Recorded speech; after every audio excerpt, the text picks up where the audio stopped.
Everybody, welcome back to Life with Lilo. It is time for a review. Yes, I know it's been a long time, y'all. This review will be on The Chi. The Chi came back on Sunday at 9 o'clock. It comes on Showtime on Sundays at 9 p.m. So if you want to watch it, that's where it comes on at. I'm sure someone will upload it to Fire Stick. I actually watched it on YouTube on the Showtime channel, so you can watch it there once the original show airs. Because I'm not sure what time it airs on YouTube, but it does come on YouTube there, whatever like that. They'll keep telling you to sign up for Showtime and get a free trial and all that other crap. But the whole episode is on YouTube. So if you want to watch it, you can watch it there if you don't want to get Showtime or you don't have cable or something like that. But I'm sure, like I said, it'll be on Fire Stick. At any rate, this was season 3, episode 1, and it was titled Faux Nem.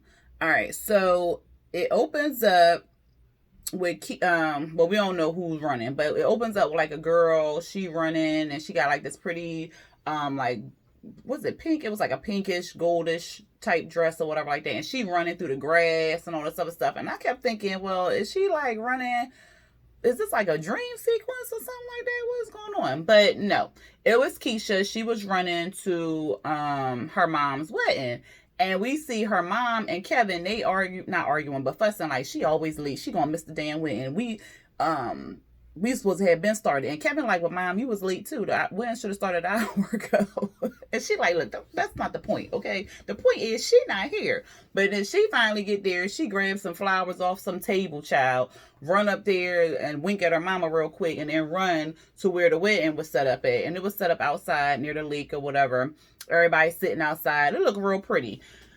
She walked down the aisle. Cause like, you know, like she the maid of honor or one of the bridesmaids or whatever. So she walks down the aisle, and then we see who the mom is marrying. She marrying another female, and we find out her name is Dre. I can't remember if she was in the other seasons or not. I don't think so, but I'm really gonna have to go back and rewatch it, because some of the stuff I was like, what? Did they just add this character? Because I don't remember. Because like when I'm watching shows, I'm like doing a whole bunch of stuff. So I'm like, did they add this character and I missed it? So I don't know if they had showed Dre before or no, but she marrying a female. Then we see Darnell. Oh, not before we see them, but we see the mom. She walked down the aisle or whatever like that. I think, did Kevin bring her down? I think Kevin walked her down. And they down there, they giving their vows and stuff like that. We see Darnell and Jada, Emmett's mom and dad, but they not together. Well, they not together. Walking down the aisle, or not walking down the aisle, walking into the wedding, and they fussing. He fussing at her because she walking slow. She fussing at him because he wanted to do a haircut at the last minute. He like, I couldn't be coming in there looking all scraggly and whatnot. So then they sit down. And she fussing like, I can't believe you made me late for my friend wedding, because she friends with Dre.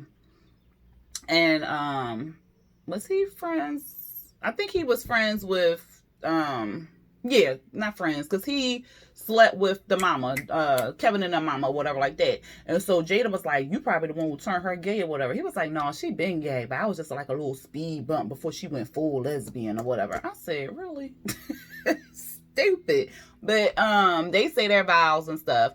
Then Dre, she goes to say her vows, but it was more so to Kevin and Keisha. And she was saying like, when I met your mom, that was the best day of my life and stuff like that. And not only did I gain her, I gained y'all and all this other cute little stuff. And then she gives them a gift, and you can tell like Keisha don't like her. She got like this attitude like whatever. So the gift was a necklace for Kevin, and then it was a bracelet for Keisha. And then the bracelet and the necklace both had the longitude and latitude coordinates of their house. So she was saying like, wherever you are in the world, just know you have a place at home or something like that. It was real cute or whatever. They say their vows, the officiate marries them, and then it's on and popping. Yep. Oh God, excuse me. Then we see Kevin. He leaves the wedding and stuff like that. And I was like, well, where he about to go? Keisha like, you okay? You want to go? You want me to go with you? He like, no, I'm fine. I can go by myself or whatever. he goes, and then we see he going to church. So I'm like, And then we see Ronnie, and Ronnie trying to get in the door, and the lady like, you ain't coming in here or nothing like that. So I'm like, he can't come to the church. Then we see it's a funeral. Child, they didn't kill Brandon off. I thought they was gonna kill him all, but for real, I didn't know if they was gonna kill him off, because the main character got kicked off the show because he was doing some sexual harassment type shit, and then he about to get locked up for weed or something like that. In real life, he was sexually harassing and getting locked up and all this other shit. But what's the drug possession of guns? I can't remember. Either way, he off the show. So I thought they was going to like say he went somewhere else, because his business was starting to pop and stuff like that. So I thought they was going to say he moved or something like that. But no, they just killed his ass right off. They don't say how he died or nothing like that, but they murdered him pretty much. So it's a funeral. So everybody who knew Brandon was basically at the funeral. And then I was like, well, why the fuck was Ronnie trying to get in a goddamn funeral? He didn't kill the boy brother. What? Did you really? Ronnie, please. So he was asking Kevin to vouch for him and stuff, and Kevin like, no, dude, So he go in there. They at the funeral. The mama, Brandon mama, she get up there. Child, the more she talked, the more I kept thinking, if they don't grab her and sit her ass down, because she was saying some deep shit, and she was saying like how she shouldn't have had no kids, and how the streets had got them, and she couldn't offer them nothing, and she glad that she was able to have them in this world for the short period of time, because they taught her unconditional love, and she not gonna have nothing else in her life. And like, I was just like, oh my God. Because when she first went up there, she was like, how many of y'all have lost a child? Or how many mothers have lost a child? All these people raised their hands. And then she was like, how many has to bury 2 children? And then like maybe a few raised their hand and stuff like that. I was like, damn, that's crazy. Because that shit happened in real life. So then she was like, it's like some type of club that we don't want to be a part of and whatnot. So she give her long ass speech, child. And I like, seriously, like the whole time I'm like, somebody grab her. But nobody grabbed her. So then, like, everybody in there crying after the funeral. Of course, people want to say, like, we praying for you and blah, blah, blah. She don't want to hear it. She like, get me the fuck up out of here. This some bullshit. Like, get out of here. Duda, he come up, because he running for freaking mayor. He come up, he shake her hand. Somebody, snap. I said, who's snapping pictures of what? Child, he want to give his condolences and stuff. And she like, I don't need nothing from you or whatever. Ronnie tried to come up to her first, and the boyfriend was like, I think, is they married now? I can't remember. But he was like, get your ass up out of here. Why the fuck? He cussed him out big time, took him off to the side, and that's when Duda came up and talked to her. And she was like, I don't need nothing from you. And so the boyfriend like, what that slime dog wanted or whatever. And she like, I don't know, but get me the fuck up out of here. So she trying to get in the hearse. Emmett come up to her, and she like, what do you want? I don't save your prayers, your condolences, save all that. Like, she going off. He like, no, I was just letting you know that Brandon meant something to me. I'm gonna try to keep his business alive and stuff. And she like, if you knew what was best for you, you get the hell up out of here. Chicago don't love nobody. I said, And then she slammed the door. Emmett looking like, the fuck? What happened, child? Oh, so then it was like these 2 people, a lady and a guy on the side, and they was checking out Duda. And they was like, yeah, that's the guy who got my brother. He got custody of my brother. I'm going to get my brother back. And I was like, who the fuck is this brother? This must be a new character, because I'm like, was he in the other shows and stuff? I don't recall him being in other shows. So he was like, I got to get my brother back. And I'm like, who is his brother? And so, then we go back to the wedding. So at the wedding, Kevin talking to who was Kevin talking to? Was he talking to Emmett? Yeah, he was talking to Emmett. And yeah, because Emmett and Kevin was outside, and because Emmett, he doing the catering thing, because Brandon had the whole food truck and the catering and all other stuff. So he trying to, and Emmett was working with him, so he's still trying to do that or whatever. So he catering the wedding. So he got like the food and stuff and everything like that. And he talking to Kevin, and Kevin like, yeah, man, he he feeling down in the dumps because Brandon was like, watching over him, protecting him and all this other stuff. And so Emmett going off like, yeah, the mom, she come at me all sideways and stuff like that. Like, well, she ain't had to come at me. Kevin was like, was she grieving? He was like, I'm grieving too. He was like, but it's a different type of grieving. Like, she lost her son. You lost your friend, yeah, but she lost her son. So he like, yeah, all right, whatever. And so then, he tells Kevin that he gonna watch over him and stuff like that, because Kevin is like, I don't even feel like going back into this wedding and stuff like that. And he was feeling down because that was like his buddy and stuff like that. And then he protected him when Ronnie was trying to hurt him and stuff like that. So they had like a special bond and stuff. So Emmett was like, I'll watch over you, don't worry about it. He was like, but you not Brandon. He was like, yeah, I know I'm not Brandon, but I'll still watch over you and protect you and stuff like that. I got your back. So that was cute. Then we see Emmett, like I said, he working in the kitchen and stuff.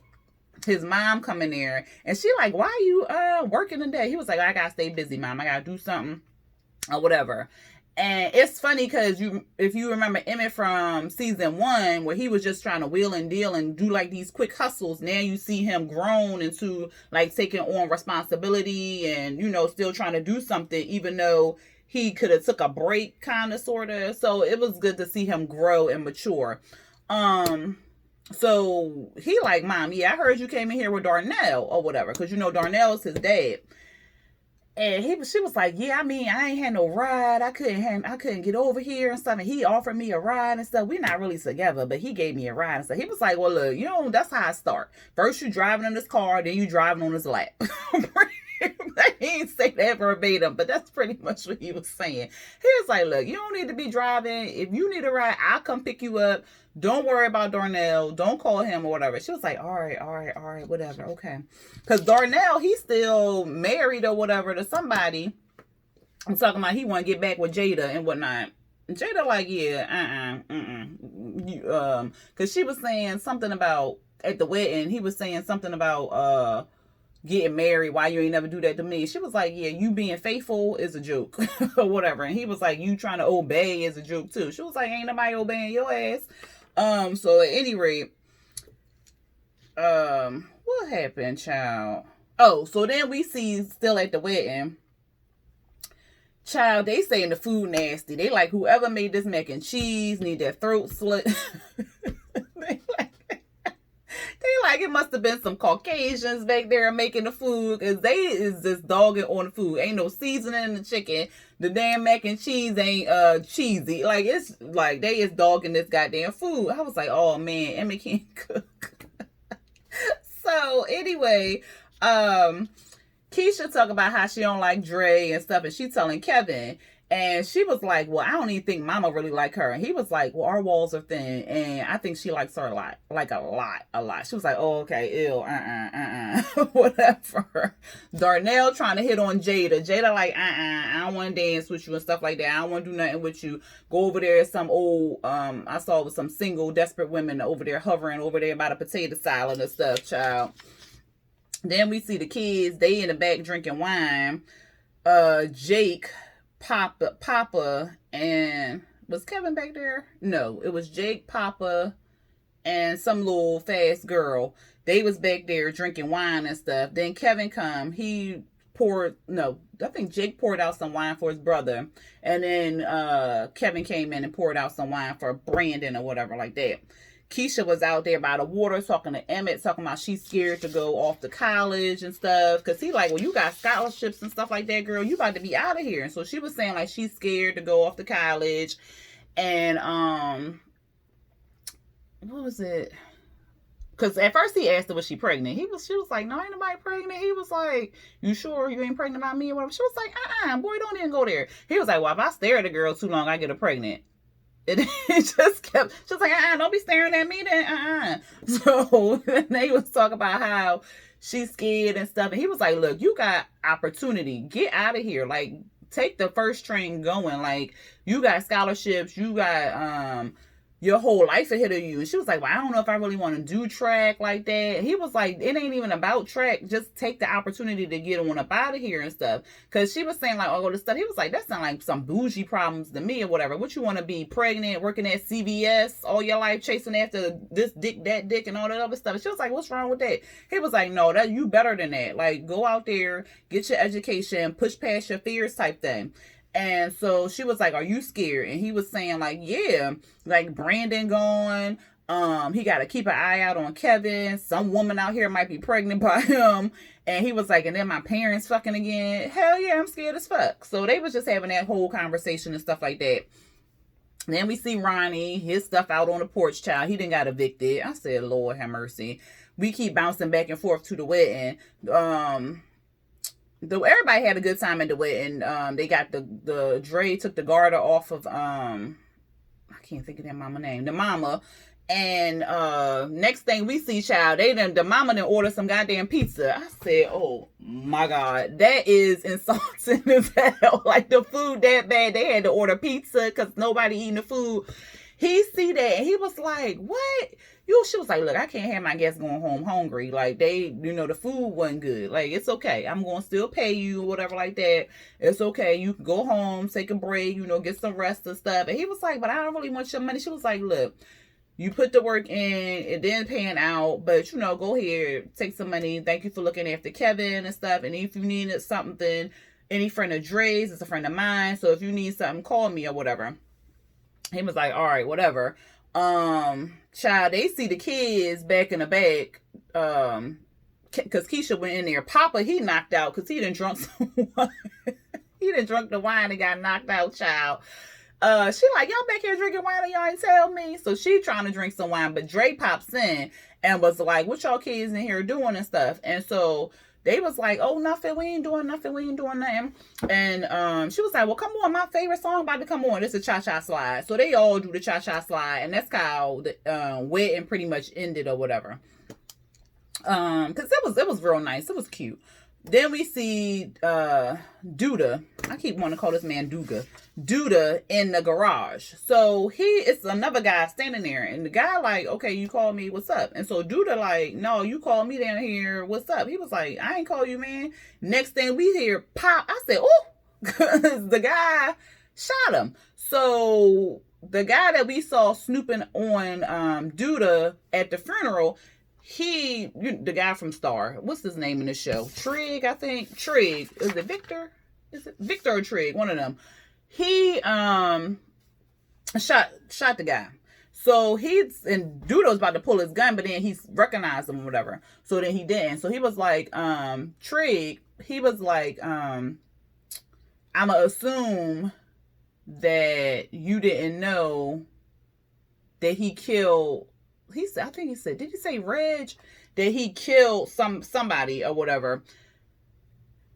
That's why he's still breathing, or that's why he was still breathing or whatever like that. And so Duda was like, no, I ain't know. I wasn't sure or whatever like that. I wasn't 100% sure. So I had to still, do some research on it and whatnot. And he was like, how you weren't 100% sure? But I was sure, and I did all the work and stuff like that. And you right here. And so he was like, man, I ain't know, whatever like that. So then they start talking, and turns out the brother that he was talking about Duda had adopted or took custody or whatever was Jake.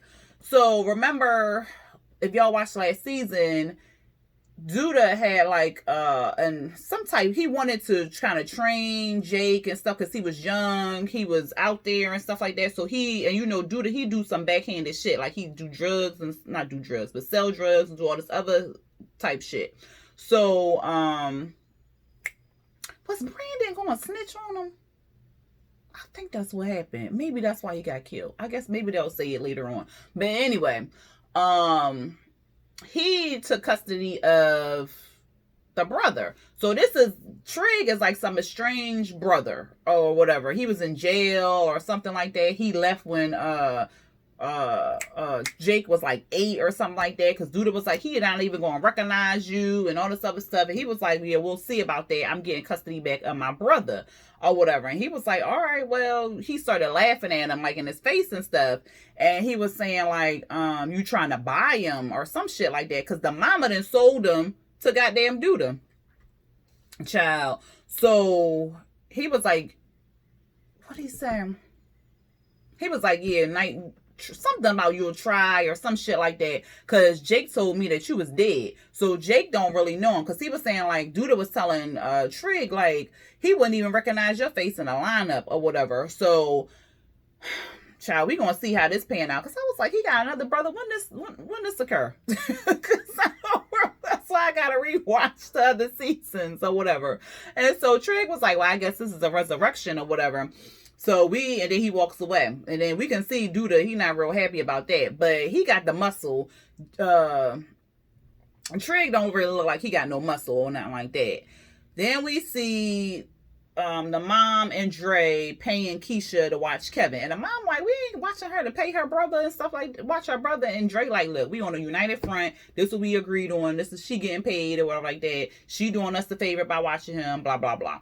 So they about to go off on their honeymoon. Then we see at Emmett house, the baby mama, she bagging up the weed and stuff to sell and whatnot. I was like, when they get back to selling weed, but whatever. Then she rolling up a blunt and he telling her about his day and stuff. And she was like, well, if the food wasn't good, then I would order some pizza too. I said, that sure got no sympathy for sex. She tried to say, like, I'm going to help you with the recipes and that. She was like, I would have ordered some pizza too. Speaking of pizza, shit, I wonder if they still open. I said, oh, she ice cold. But, he was saying, like, he going to have to step up the business and stuff like that. And she was like, well, just don't do it for Brandon. Do it for you. Do it because you want to do it or whatever like that. Then we see Mama and Dre, child. And I said, now, I'm thinking like this character is new because this is the character that Candy Burris wanted to play or whatever. Because she was going to play like the soft stud. If y'all watch Real Housewives of Atlanta, she said that she was auditioning for the soft stud role or whatever like that. So this is the role that Candy was going to play. She was going to play Dre. And I'm glad she didn't get the part because I don't know if Candy would have been able to pull it off because it was good.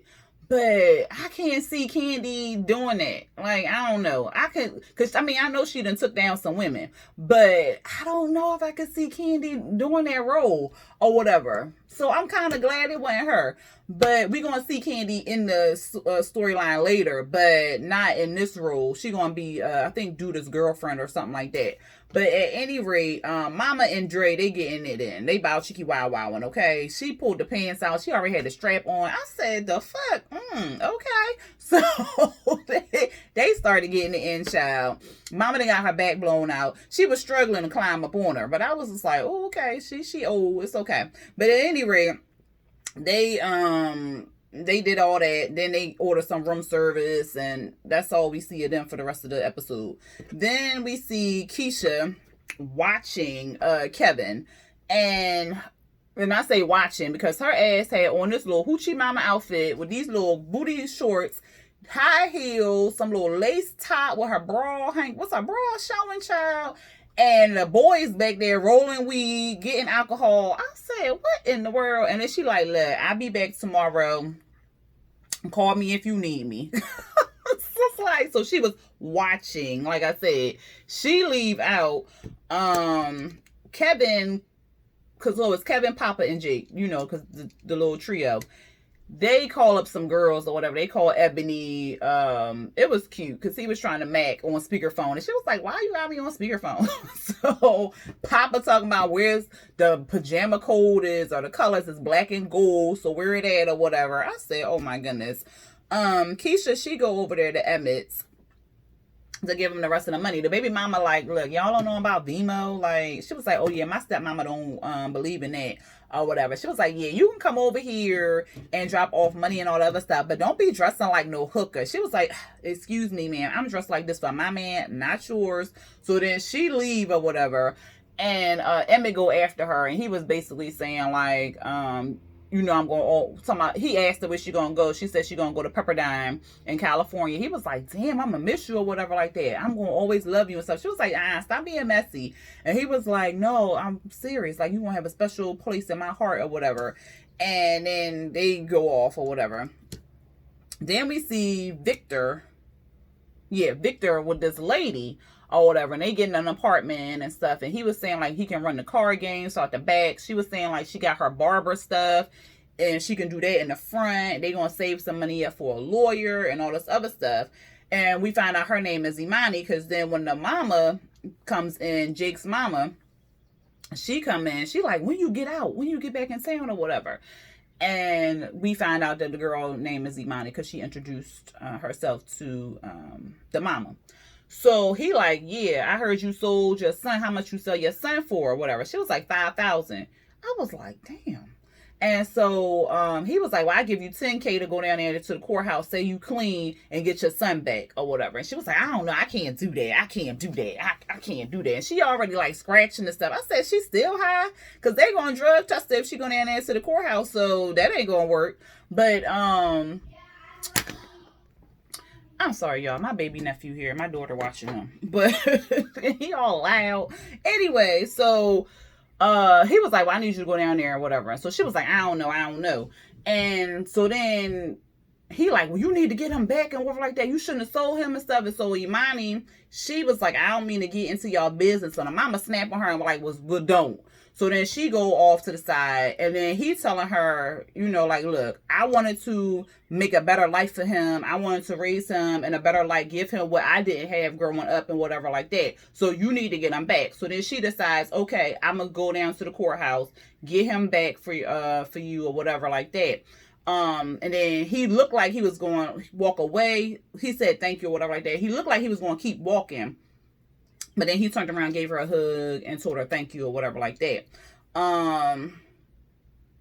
So then the boys, child, because they got the girls coming over. They pop her up there for breezing his underarms. I said, oh my God. So then they come over. And she done brought two of her friends. So we seen Maisha before. So, and y'all know, like in the other episode or seasons, they was kind of dogging her out and stuff because she a bigger girl, but she real pretty and stuff. So they brought her. She like, yeah, you ain't expect me to be here, huh, Kevin, or whatever. Because, you know, Kevin had dogged her out or hurt her feelings and stuff like that. So she was like, yeah, he was like, no, I ain't expect you. She was like, yeah, but me and Ebony go back, like pacifiers and stuff. So she was like, oh, okay, whatever. And so she come in, and then some other little girl, she there too. The boys all in the kitchen, dividing and conquering, talking about, okay, it's 3 bedrooms. I'm going to take my room. Kevin's like, he going to take his room. Jake going to take Keisha room. And then they gave Papa the mama room. He was like, I can't go in there, man. They probably got whips and chains and stuff, essential oils. I said, essential oils. He was like, I don't know what's going on in there. They was like, man, you taking the old people room. Okay, you go and take their room or whatever like that. And so he want to flirt with Maisha. So Kevin was telling him like how to do it and stuff. He was like, well, you got to talk to her on an intellectual level and stuff like that. He was like, all right, I got it. And Kevin was like, all right, do it right, man. Do it right. I said, that's real good. I like the way he did that because that was real cute. Because he could have been like, no, you know, on some like jealous type stuff. But he was like, no, you know, just treat her right, and told him how to go about treating her and stuff like that. So that was real cute. Then we see Ronnie. He at the bar. His drunk little friends telling him like, look, man, you okay, you on the okay dude regardless of what the streets saying and stuff. And he like, what the streets saying and stuff. And he was like, well, you know, you killed somebody and stuff. So he trying to get over that. They tell him not to drink no more. He say, all right. He fussing at first, but then he don't take the drink. But then he walk around the motherfucking corner and he got a bottle in his damn. I said, oh, he's a real hard alcoholic, because you in the bar with a bottle in your back pocket. I said he needs to get his whole entire life. Then we see the girls leaving, the boys and stuff, and Papa then gave Maisha a little kiss and stuff like that, and they was like, well, man, what went on in that room and stuff? And so he was saying, well, you know, I rubbed her feet, and, you know, we was talking about her business plans and stuff like that. Man, I got on that whole intellectual level with her. It was real good. And so he asked them what happened in their room. He was like, well, you know, we kissed and I finger fucked her or whatever. Oh, he didn't say finger fuck. He said I fingered her. And so Jake was like, I smashed. I said, ooh, that little boy. He is too cute. And he is going to be a handful when he get older, child. Woo, I know he a handful now. He is too cute. But he was like, I smashed. I said, oh my God, I hope he don't get nobody pregnant on this damn show. Child. And so Papa was like, well, I hope you like that soul tie. And so then they start talking about soul ties and stuff. And then Kevin all worried, well, did I connect with her soul by fingering her and stuff? He's like, I'm going to have to get back to you, man. I say, oh my God. Then we see Imani. She running up. Well, no, she bumped into this guy. This guy came out of somewhere with like a money bag. She bumped into him. She's saying, excuse me. Next, we see somebody rob the guy. Of course, we know it's Trig. He robbed the guy. He was like, man, you don't know who money you stealing or whatever. They run off. Because then Imani ran off like she was about to get robbed. But then she played it off like she was, whatever. Then the last part, child, we see Keisha. She waiting at the bus stop. And she's still dressed in her outfit and stuff like that. So I guess she never met up with the guy, because when she left Emmett, it was early in the day. So I thought she was going right there to the guy's house. But when we saw her again, it was nighttime and she was at the bus stop. So she texting somebody and like, he like, where you at? Where you been at? And all this other stuff. And I think it said Nuke or Nuck or something. I don't know. And she was like, well, I'm at the bus stop. I'll be there when I get there. You ain't come pick me up, blah, blah, blah. And he was just like, all right, here you go with that fussing type stuff. Then we see Ronnie walk past her. And he's staring her down. And I'm like, why the fuck he's staring her down like that? And she looked real uncomfortable at the way he was staring at her. Next, we see a bus come. The bus stop. Open up the door. No Keisha. Her jacket or her shirt, because she had like a shirt covering up her other tank top. So it looked like her shirt was on the ground. It looked like a purse was on the ground. Was a shoe on the ground? I think a shoe, but then we see her cell phone was on the ground too, and it was cracked. And then the next text message was from Kevin asking when she was coming home tomorrow or whatever like that. And then it went off. I said, the fuck? Somebody done kidnapped this girl? Oh my God. And the way the bus driver stopped and was looking, because the bus driver don't usually stop unless somebody is getting off or somebody is at the stop. But he stopped at the bus stop and opened up the door. So I'm trying to figure out if he knew if this was the person she was waiting for, like he drive the city bus or something like that, and he was coming to get her on the bus, through his route and something like that. So I'm trying to figure out if that's why he stopped and was looking like that, or they just stopped it just to give us some other kind of some dramatic scene or whatever like that. But I am excited to see what next week is about to hold. What y'all thought about the episode? Did y'all watch it? If y'all have not watched it and y'all got Showtime, like I said, go to Showtime on YouTube and y'all can watch the episode there for free. Anyway, y'all, that was the episode of The Chi Season 3, Episode 1. Let me know what you felt about the episode. If you like the content of this video, go ahead and hit that thumbs up button. Hit the subscribe button if you are not subscribed to my channel. And then hit the notification bell to be notified from when I drop new videos. All right, y'all. Until next time. Peace.